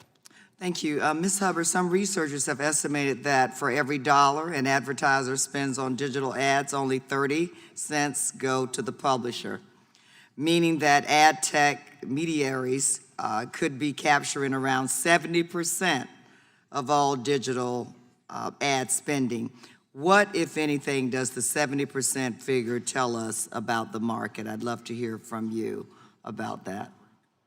Yeah, as an enforcer, I would say, as a former enforcer, I would say that 70% cut shows that there is extraction that's happening, that it's not, there's not fair bargaining power between the press and the tech platforms, because that is not, a fair price. It's a monopoly rent, really. And why is the fair bargaining power so important to this industry and to the consumers? Right, so as I said, throughout the economy, when you don't have when you have such concentrated markets, there's a lack of bargaining power. That means that everyone else has to play by the terms of the dominant companies. And we're talking about press here, which is so critical to our democracy. We do not want them playing by the terms of dominant companies. It's, critical that they have bargaining power and can have a fair deal with getting this important content to the world. And finally, Mr. Riley, the 20-second sound bites are fine, and being able to click on a lot of different things, which many times, they really don't have the same effect as a headline does. But there's just something about reading the newspaper. I believe you get not half of the story, you get more of the whole story. And I heard an editor say once that, and the other big benefit is that you may bump into another story that you had no intentions on reading. I think an informed America is a better equipped and a smarter America. Could you tell me what is lost when a local or regional newspaper goes out of business, and what effect does that have on a local community? You've shared two very powerful stories with us today, but when a newspaper goes out of business, what's that effect on a local community? Well, let me try to explain it this way. There were several references to the engagement of citizens and voting and that sort of thing, but let me give you a real world Georgia example. We cover the state, we have a big group of reporters who cover the state legislature in Georgia when it's in session. And I try to go down there each year and spend a day with our reporters and editors who do that so that, I can meet the legislators and really get a good idea of the work. Well, I've been down there, and sometimes it feels like our reporters are the only ones there. And what's happened is it's gotten too expensive to send reporters from Macon or Valdosta or Columbus, Georgia. And that's not good. That's not good for our democracy. That's not good for Georgia. That's not good for any of those communities because of what's happening in the industry. And I'll be honest with you, it's not good for us because the competition, we'd like to see them around and it would make us better and we'd all be better, the state would be better, and all those local communities would be better. And that's the kind of real world example amidst all of this discussion about these complicated issues. That's how it really plays out. Thank you so much. I'm out of time. Mr. Chair, I yield back. Thank the gentlelady. Just to advise the witnesses on the panel, they have called votes. We only have two, so we're going to have Mr. Gates, the gentleman from Florida, do his question, then we'll briefly adjourn, go vote quickly, and come right back, and I apologize for the inconvenience. Mr. Gates is recognized for 5 minutes. Thank you, Mr. Chairman, and I believe that we are presented with a historic opportunity here where right-wing populists and left-wing populists have joined together under Chairman Cicilline's leadership to attempt to change the way that consumers interface with major technology platforms. And in a committee that so often sees division, it's nice to be working together towards such an important goal, and it truly is historic that we are working together. Mr. Chairman, it seems as though there are three ways that the consumer experience can be altered. Initially, technology companies can voluntarily choose to be more transparent with consumers about their data and information, and they could choose to act in better faith with partners in the news industry. The second way is that through investigations and hearings like this, we would be able to animate the Department of Justice to engage in more rigorous enforcement of existing antitrust laws. And then the third option would be a legislative option. So obviously someone's voluntary action is self-evident, but Mr. Pitofsky, if our goal here were the second of sort of the three legs of the stool I outlined, to animate the Department of Justice in their antitrust enforcement, what specific guidance would you give in that light? I think that the committee's goal of investigating is a very good first step. There's a lot of opacity in these markets. There's a lot that's not understood about fees that are taken out through the ad tech stack, about how the algorithms work, about how they're structured, if they're in fact structured to benefit consumers, as the platforms say, or if they're structured with the intent of blocking competition. So I think the most important first step is for the committee to really dig into the facts, bring some transparency. Obtaining that transparency is an objective, a virtuous one that I believe in. What specific types of allegations would you want the Department of Justice to lay out to achieve that outcome? Well, to coin a phrase, I think I'd follow the money at this point. The engine of these platforms is the advertising that they sell. And the amount, the paucity of competition, the fact that they're able to extract so much from that ad tech stack suggests something fundamentally broken and a lack of competition in those markets, which are the key profit generators of the businesses. So I think I would go with the ad tech first. That's very helpful. And Mr. Chavern, I'm going to ask you a question about sort of the third leg of the stool, the legislative options that we have available to us. And I know we can enforce our antitrust statutes, but another element of the Communication Decency Act applies to major technology platforms and doesn't apply to the people you represent, Section 230. Yeah. Section 230, as I understand it, and I'm happy to be corrected by others, would say that if a technology platform is a neutral public platform, that they enjoy certain liability protections that newspapers don't enjoy, that News Corp doesn't enjoy with its assets. And so does it make the anti-competitive posture of technology platforms more pronounced, that they have access to this special liability protection that the people you represent don't have access to? Oh, absolutely. There's a huge disparity, frankly. When our content's delivered through these platforms, we get the liability and they get the money. So that's a good deal on that end. You know, we are responsible for what we publish. Publishers can and do get sued. On the other hand, the platforms are allowed to deliver and monetize this content with complete lack of responsibility. I think that is a disparity that will have to be addressed. I think Section 230 had a reason, a raison d'etre at the beginning. I think particularly with regard to the massive platforms, I think it's time to relook at that. Thank you, and Mr. Chairman, that is very instructive testimony, I think, because as we look at the ways to rebalance the scale, there's legislation that you've introduced with Mr. Collins to give the people before us the ability to band together in that negotiating practice, but I hope we wouldn't exclude from our gaze the other statutory advantages that are baked into these business models that, as Mr. Chavern says, shift liability to one particular segment of the industry while at the same time giving others liability protection in absence of the transparency that Mr. Pitofsky noted that would demonstrate that they are worthy of that liability protection. And so I agree with Mr. Chavern that I'm sure there was a virtuous reason for Section 230. There is likely an incarnation of Section 230 that would fulfill that initial obligation. But in the absence of the transparency that requires these platforms to show that they are a neutral platform and that they're not putting their thumb on the scale either in the way they operate their business or in the way they can control content,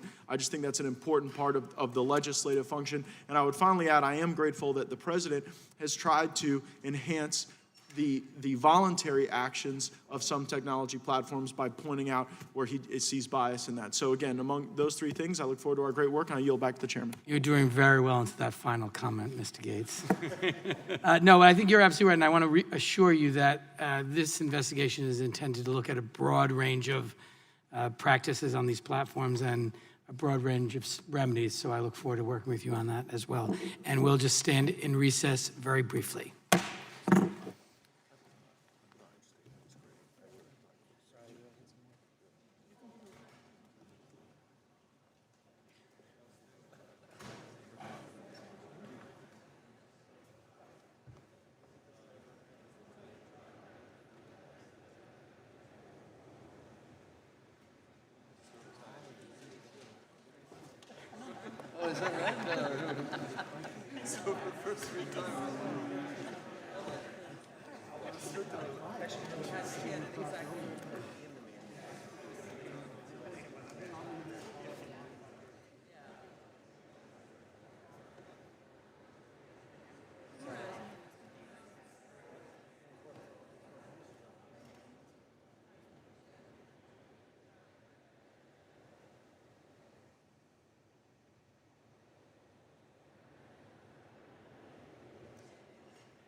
see Sally Everett was here at one second.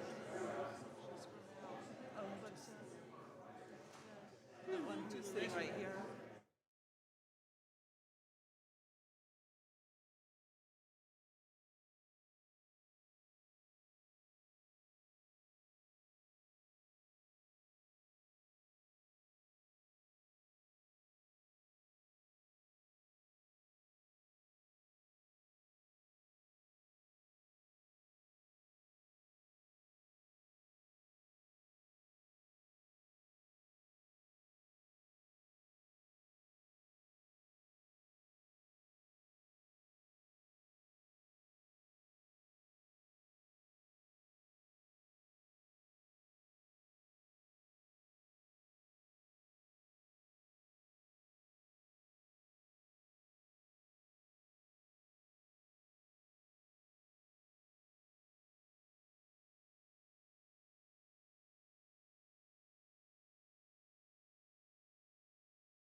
Now recognize the gentlelady from Georgia, Ms. McBath, for 5 minutes. Thank you so much, Mr. Chairman. And I'd like to say to everyone that's here testifying today, thank you so much. I really appreciate you being here. Because I do represent Georgia's 6th Congressional District, I'd like to give a warm welcome, special thank you to fellow Georgian, Mr. Riley. Mr. Riley, your written testimony examines the decline in competition in the Georgia press. What has that meant for the information that Georgians are going to receive, Georgian citizens, about their government at all levels? Thank you for the question, Congresswoman. And in a way, I guess you could probably answer it after that spirited campaign in the 6th District. I think it was clear that, the Atlanta Journal-Constitution, we devoted an awful lot of our folks to covering that. And I mention that because, see, I think that's what can be lost. Crucial elections where other news organizations may not be in a position in different parts of Georgia to exhaustively cover a campaign, to vet the candidates, to deal with the controversies, to sort through potentially misleading television ads, that sort of thing. So, and I also think it creates a situation where we're not competing with each other as news organizations as much, and as has been acknowledged. I mean, everyone's better off with true competition. And I mention that as well because that's what has made the American press such a powerful part of our democracy for our country's existence. We have always had a healthy, vibrant press, and I think that we can point to that and recognize it's part of the reason our country has enjoyed so much success. Thank you. So, Mr. Riley, I've heard from editors and journalists that they really value their brand reputation, and I understand a lot about brand, and that readers can trust their content. And of course, we all know that in our online world, misinformation is always a click away. What are some of the ways that online platforms could help the AJC maintain that relationship with its readers and help readers know that they're getting information from a reliable source? Well, I'm going to offer you a brief answer to that and then suggest Mr. Shavern jump in because he has spent a lot of time on this issue. But one of the things that's important to us as a media organization is that it is clear when users of any service come to our content that it's clear to them that it's from the Atlanta Journal-Constitution and all that that means to people in terms of its accuracy, its fairness, and its how well presented that it is. And when it's confusing to anyone about the source of content, we do invite that idea of misinformation and people struggling to get to the truth. Thank you. And would you like to add to that, please? Sure. There's always been crazy conspiracy theories. They usually were delivered to us by a crazy uncle over the dining room table. And you knew that was different than what was in the newspaper and what was on TV. And the internet platforms, often all the indicators about brand are suppressed. And that's not only bad for my members in the publishing business, because we're in the trust business. It's bad for the public because they lose signals about where information is coming from. So brand suppression is a serious issue that does need to be addressed with the platforms. Thank you. And Mr. Pistovsky, some have argued that reforms to preserve local journalism could have the effect of causing higher prices for advertisers, including small businesses. Do you buy that argument? Why or why not? I don't buy that argument. I think the lack of competition in the ad tech space for digital advertising is raising prices for advertisers. And if there was more competition in the space, the various platforms competing with each other would need to offer better deals to one another. I don't know if you have it here that Uber and Lyft are constantly sending notifications to their riders of special deals, and that's healthy competition. That's them having to give better deals to their customers to get their business. I think that's what we'd see if we introduced more competition into the ad tech space. Thank you. And for any of you, are there reforms that could preserve and promote journalism while also ensuring that small businesses have access to affordable advertising? And any one of you I'd love to hear from. If I may, Congressman. Thank you. So, as my testimony notes, leaders in industry have already committed hundreds of millions of dollars to supporting advertising initiatives and provide tools that are currently allowing news publishers to monetize their content. The rate at which that revenue is usually split is 70-30. I know that was cited previously in the hearing, saying that news publishers are receiving 30%. The figure is right. Who's getting the amount is wrong. The split is traditionally 70% going to the news publishers, and that's substantiated by a UK government report cited in my testimony, as well as a number of other publicly available sources. All that being said, we recognize that more can be done to promote news journalism, and as our testimony suggests, there's a variety of sources of solutions, including tax treatment for incentives or deductions, as well as nonprofit status, and of course, grants beyond what our industry has been providing to various programs for journalism promotion. Thank you so much. I yield the balance of my time. I thank the gentleman. They now recognize the gentleman from Colorado, Mr. Neguse. Thank you, Mr. Chairman, and thank you for hosting this bipartisan hearing. Certainly appreciate the bipartisan nature of the questions, and certainly appreciate the witnesses testifying today on such an important topic. A thriving and diverse press, as we all know, is the gateway for so many of our communities to learn about and participate in our political discourse. In a world in which 3 out of 4 Americans now access their news online through 2 platforms, multiple newspapers are being forced to merge or shut down. Local newspapers have seen the biggest negative impact, as we've heard from many of our witnesses today. Since 2007, we've lost nearly 1,800 newspapers, 500 from rural communities. One of those was my state's very own Rocky Mountain News, Colorado's oldest newspaper, which closed down in 2009. And we also know from empirical studies that when communities are left with no local newspaper, there's a direct correlation to lack of community engagement and government accountability. And so that's why, again, today's hearing is so important, and certainly the testimony and the questions that have been posed underscore that fact. Mr. Is it Schurz? Shears, thank Shears, I apologize. Mine's a tough one, it's Neguse. So it's, Understood. I feel your pain. Thank you for being here. I have a couple questions for you. So, first I want to talk about your comments regarding antitrust exemptions. I reviewed your testimony. My sense, based on your testimony, I will quote, you note a couple of things. You say, attempts to exempt certain industries from complying with these antitrust protections have negatively affected consumers and the economy as a whole.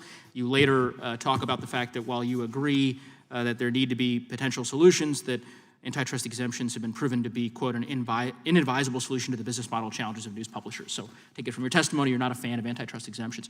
Am I safe in presuming that you would then agree also that the firms you represent, the companies that you represent, that they also are subject to the antitrust laws? Because obviously a variety of them have made arguments in the past that they were not. Is that a fair? The firms we represent are subject to antitrust enforcement, just like any other that doesn't benefit from an exemption. And I presume you would oppose any effort legislatively to try to draw up an exemption for those firms. Fair to say? CCIA has never supported antitrust exemptions of any kind, and in fact, we argued against them during the Antitrust Modernization Commission that I cite in my testimony. Thank you. The second point I'd like to follow up on was regarding the ad revenue piece, because I just want to clarify for my own understanding in the record, and I missed the exchange regarding the 70-30 split. My understanding from your testimony is the example they are citing relates to Google. Does that same ratio apply to the other companies, or is that? Thank you for the question, Congressman. So Google has publicly stated that on a few occasions. The Karen Cross report that I identify cites revenue splits between other major internet services that are at 70 and above, depending on the particular product that's being used by different platforms. In some cases, it's 85 or even 100% of the revenue is retained by the news publisher. So it varies greatly by the platform. I know of no revenue split whereby the news publisher only receives 30%. I'm not saying there aren't some, but that these reports that are cited in... Sure, I've got limited time. So no, but I appreciate your answer. I guess I would be interested in perhaps we can follow up on this after the hearing in getting a detailed breakdown of the revenue sharing across firms, because it's painting with a broad brush, citing one single example, I think is not advisable. The last piece, so on page 3 of your testimony, your written testimony, you talk about the benefits of the fact that social media platforms in particular have offered unique functionalities and features which have redefined user involvement. Quote, users may share and amplify the reach of news stories and help, quote, road test journalists' story ideas. And you talk about that in a favorable sense. The footnote, and I went up, because I was struggling to kind of understand who would promote this idea that road testing journalists' ideas, or journalist stories, I should say, is a good approach to journalism. You cite a study that was called The Future Newsroom, University of Melbourne, September 2017. It's on page 3, footnote 9. And in the parenthetical, you state, this study essentially stands for the proposition noting publications' use of Twitter to road test story ideas where high engagement was taken as a sign to publish a story. Yes. Do you know who commissioned this study? I do not, no. So I would encourage you to look it up. Facebook commissioned the study. I Googled that and found on page 2 that it was commissioned. And I'm not, I say that only because a lot of the discussion we have had in this committee over the course of the last several months, as you may well know, has been around the election interference by a foreign adversary in 2016. And so much of that related to social media disinformation and precisely these types of actions where engagement on Twitter is used to proliferate, right, and propagate stories that happen to be false. And I guess what I would caution that I think there is reason to be concerned about this notion that road testing and using the engagement on Twitter as a sign as to whether or not the stories should be further published, that is the true test of success or barometer of success. I just think is not a tenable position, in my view. And I'm happy to give Mr. Riley and Mr. Plarsky a chance to respond to that question. The time of the gentleman has expired, but the witnesses may answer the question. I'm not familiar with the study, and I do know that a lot of times in some of the social media platforms on the same story, people will experiment with different headlines or invite users to make suggestions. To me, that's sort of a tangent to the core thing that we really worry about with local journalism, which is getting out there, finding out what's really going on, digging deep into it, and making sure we get it to an audience. But again, I'm not familiar with the study. I would just add that some of your earlier questions pointed up a factual dispute in the room, which is the percentage of fees that go to the publishers versus the platforms, which is a critical fact. I would encourage the committee as part of its investigation to look there, because it's a profound question and there's a lot of disagreement. I think you're going to find the statistics are closer to the ones cited by the Congresswoman earlier in the proceedings. Thank you, gentlemen. I now recognize myself for 5 minutes. Mr. Shears, I just want to start with you. Google captures 88% of the U.S. online search market, 94% of all searches on smartphones, 78% of the search ad tech market, and 59% of the third-party display ad market. I take it you agree that these don't, at least on their face, appear to be competitive markets. Which precise market are we talking about? Well, let's start with searches on smartphones, 94% of the market controlled by one platform.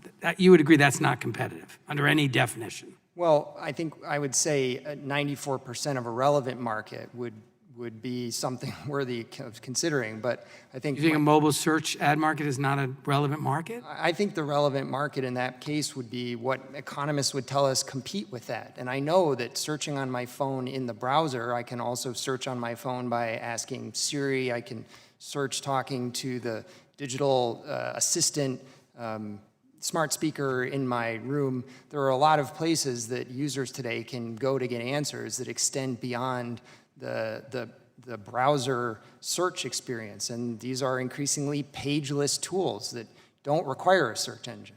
And so, I think economists might not agree that desktop search is a discrete market. I don't actually know any economist who doesn't agree that that's not a competitive market. I guess I'm asking you. Do you agree that that's not a competitive market when it's operating at 94% of the market share? I think 94% of the market share of a relevant market is something that merits consideration. Okay. Yeah, I guess the question is whether that's a market. International competition authorities have found that Google has given preferential treatment to its own services in the online shopping and online search markets. Do you see, or do you at least acknowledge a risk of self-preferential treatment in the digital ad market?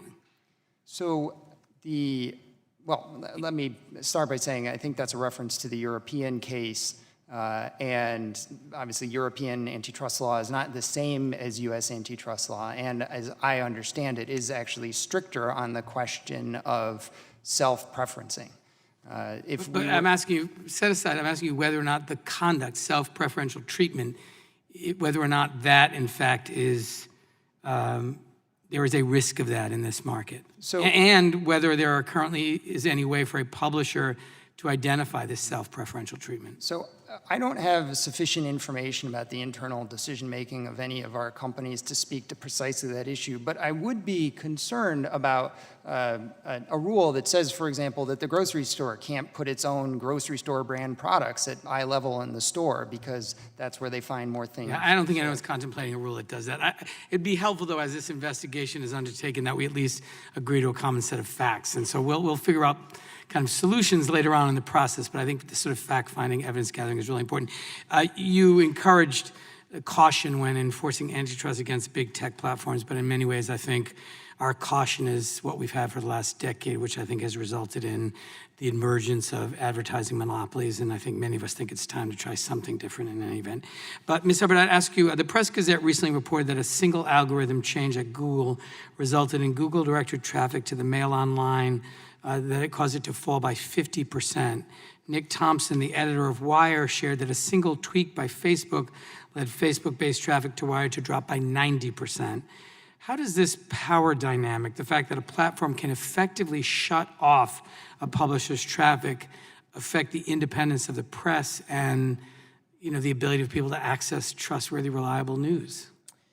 Clearly, it's a monopoly problem because no one company should have the ability to decide which publications can exist and which ones can't. And this ability to turn off basically the traffic to any publisher is hugely problematic from a democracy standpoint because it basically is a shield from criticism. A lot of journalists are not even going to have the courage to speak out and criticize big tech in the first place, knowing that this can be done. Thank you. Mr. Kimmelman, several leading economists have commented that antitrust enforcers have been too permissive of mergers that involve a loss of competition among nascent rivals or potential competitors. For example, Dr. Carl Shapiro of the University of California at Berkeley has noted that Google's acquisition of DoubleClick in 2007 and Facebook's acquisition of Instagram in 2012 are examples of mergers that involved a loss of competition. Do you agree? And if so, how can merger enforcement be tightened to address these concerns? And also, you note in your written testimony that we can't rely on antitrust alone to address the problems of platform power. And I wonder if you'd share what tools you think Congress has traditionally used to promote competition in communication markets and what we ought to be thinking about as we confront these challenges. So, Mr. Chairman, I do think that potential competition is an area of dramatic under-enforcement.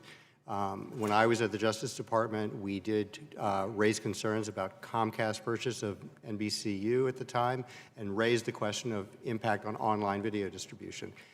It was not the first time, but it was very seldom that tool was used. I think antitrust enforcers need to use it much more aggressively. I think going back and looking at those transactions, there probably are some that ought to be reviewed now to determine whether they were rightly decided, whether there's a basis under antitrust law to revisit those.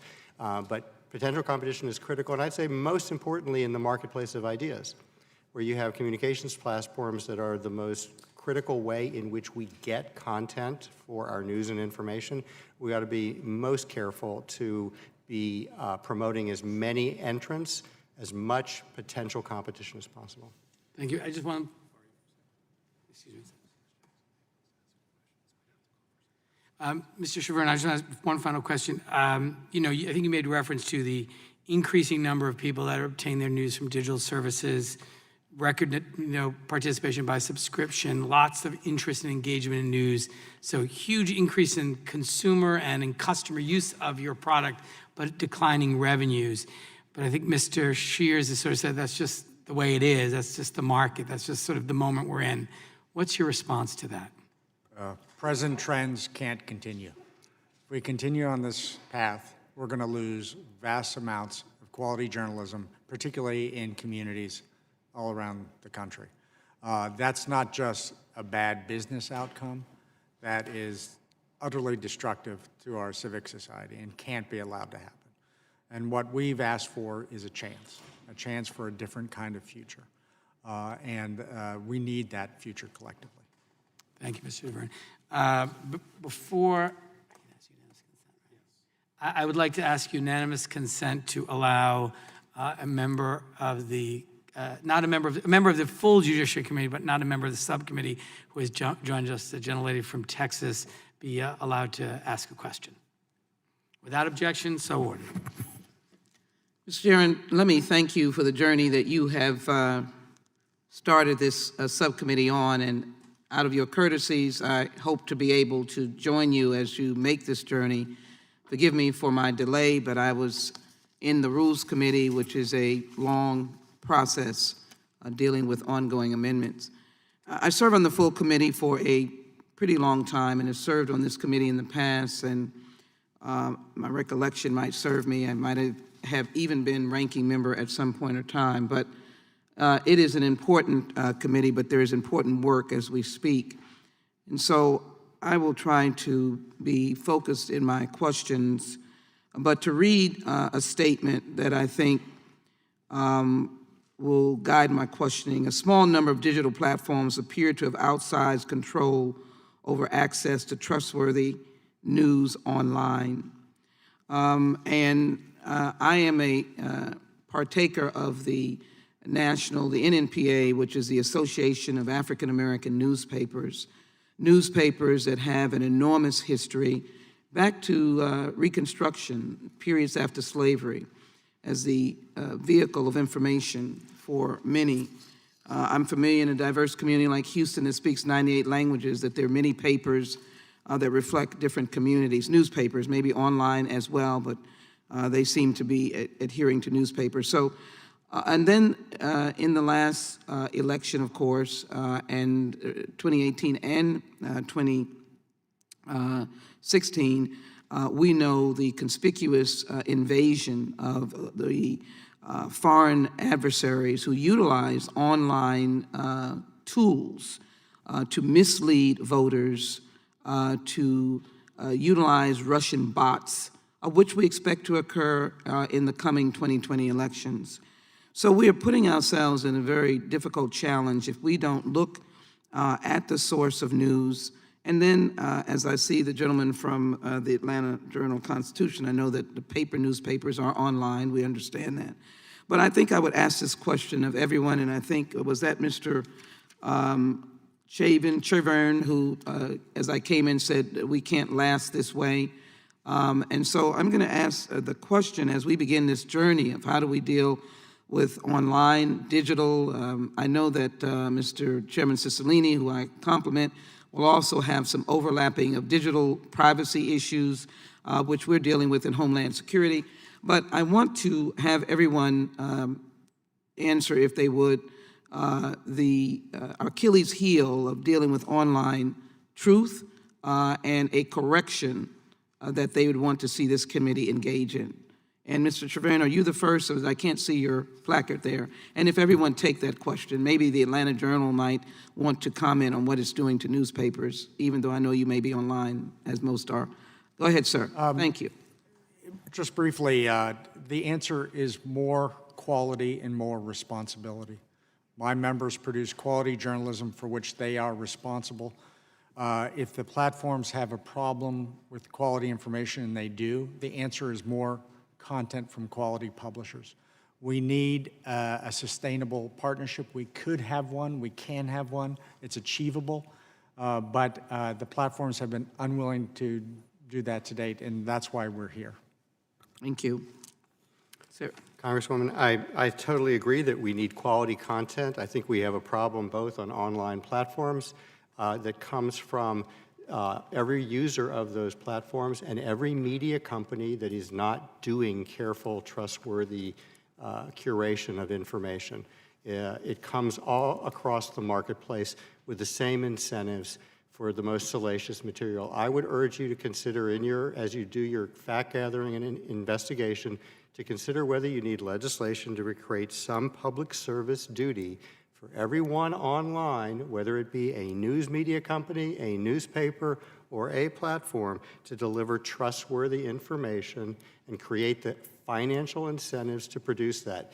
That would give the marketplace better information, better signaling of what is fact and what is fiction, and hopefully it would create the kind of money that we're hearing from local newspapers they need to sustain themselves. Thank you. It's Ms. Hubbard. Yes, thank you, Ms. Thank you. Thank you, Congresswoman. So as I said earlier, I think competition would help with this disinformation problem, because consumers right now don't have an option of choosing a platform that doesn't boost disinformation with its engagement algorithms. Facebook and YouTube both use these engagement algorithms that actually boost the propaganda and disinformation. So consumers need to be able to vote with their feet, and same with publishers, so that YouTube and Google actually have a risk of losing profits, and they're motivated to fix this problem by not losing profits. And the other thing I would like to add quickly is privacy regulation would also help, because it is this 360-degree view of users collecting their data across the web that allows disinformation agents to then precisely target people based on the data collected about them. So if we collected less data about people, especially not in ways that they would never expect, there would be less ability to hyper-target them with disinformation.